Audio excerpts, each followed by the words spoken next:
আসসালামু আলাইকুম সবাইকে। আশা করি সবাই ভালো আছেন, আমিও ভালো আছি। তো দেখুন, আমি আজকে বাজার থেকে একটা শাক নিয়ে এসেছি। এটার নাম বতুয়া শাক। তো এটা আমি ধুয়ে বেছে একদম চুলায় নিয়ে আসলাম। চুলায় নিয়ে একদম বসায় দিয়েছি, এটাই আপনাদের দেখালাম। তো সিদ্ধ হয়ে গেছে, আর আমি মরিচ আর রসুন একদম ভেজে নিয়েছি। নেওয়ার পরে এখন আমি এটাকে পাটায় ভর্তা বানাবো। তো ওটাই আপনাদেরকে আজকে দেখাবো আমি কিভাবে ভর্তাটা তৈরি করলাম। এই তো আমি একে একে সবগুলো এখন এভাবে বেটে নেব।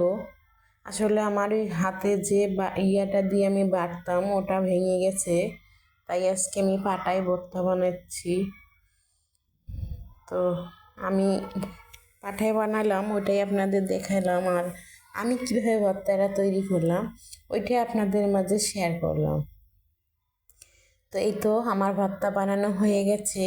এখন এখানে আমি কেটে রাখা পেঁয়াজ দিয়ে দেব, আর সরিষার তেল দিয়ে হাতে এটাকে সুন্দর করে মেখে ভর্তাটা রেডি করে নেব। তো আপনারা দেখুন, আমার ভর্তাটা যদি আপনাদের ভালো লাগে অবশ্যই আমাকে লাইক কমেন্ট করবেন। তাই তো আমার এখন সব কিছু দেওয়া শেষ।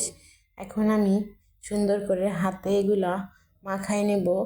মাখাই নেওয়ার পরে একটা সুন্দর বাটিতে আমি উঠে ফেলবো। উঠে ফেলে এটা আমার হয়ে যাবে। তো এটা আপনারা অবশ্যই গরম গরম ভাত দিয়ে অবশ্যই খাবেন, দেখবেন এটা অনেক স্বাদ। শীতের দিন সকালবেলা এটা দিয়ে ভাত খেলে মজা লাগবে। এই তো আমার ভর্তাটা রেডি। তো ধন্যবাদ সবাইকে আমার ভিডিওটা দেখার জন্য।